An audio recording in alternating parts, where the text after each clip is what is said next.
हा निसर्ग, ही पृथ्वी,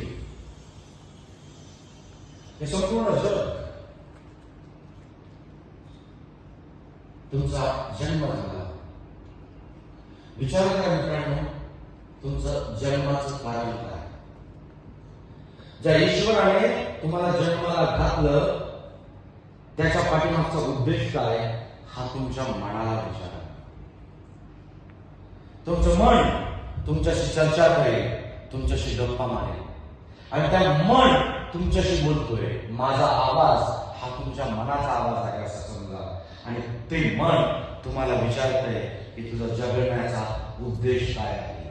आणि तुम्ही त्या मनाबरोबर बोलत लागता की होय माझा जगण्याचा उद्देश काय आहे, तुम्ही तुला आज सांगणार आहे.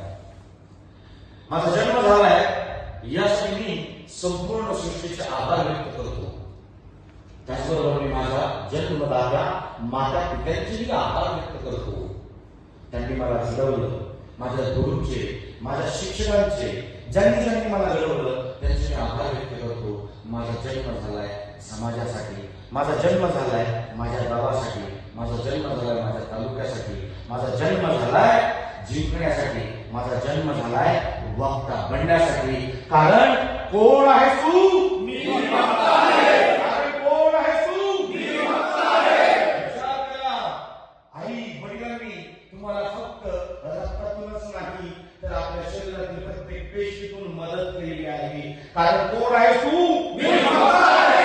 याच्या उपकाराची जाणीव तुला करायची आहे. कारण कोण आहे तू? मी वक्ता आहे. ज्या गुरूंनी तुम्हाला शिकवलंय, ज्या गुरूंनी तुम्हाला घडवलंय त्यांचे आभार व्यक्त करायचे. कारण कोण आहे तू? मी वक्ता आहे. समाजासाठी काम करायचे, समाजाचं ऋण फेडायचे. कारण कोण आहे तू? मी वक्ता आहे. तुझ्या वाणीने तुला इतरांना मुक्त करायचं आहे. तुझ्या वाणीने इतरांवरती प्रभाव टाकून आपलं मन इतरांच्या मनात रुजवायचंय.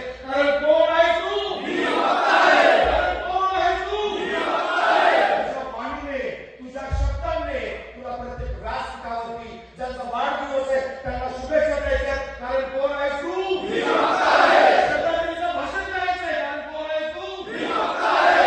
प्रेमाचं भाषण करायचंय. कारण कोण आहे तू? मी वक्ता आहे. कोण आहे तू? मी वक्ता आहे. व्यासपीठावरती जाऊन तुला तुझी छाप निर्माण करायची. कारण कोण आहे तू? मी वक्ता आहे. कारण कोण आहे तू? मी वक्ता आहे. तू वक्ता आहेस. तू जगातील नव्हे, त्याला ब्रह्मांडातील नंबर एकचा वक्ता आहेस हा विश्वास ठेव. कारण तुझ्यामध्ये ईश्वरीय अंश आहे, तुझ्यामध्ये शक्ती आहे, तुझ्यामध्ये जोपर्यंत जीव आहे तोपर्यंत कोण आहे तू?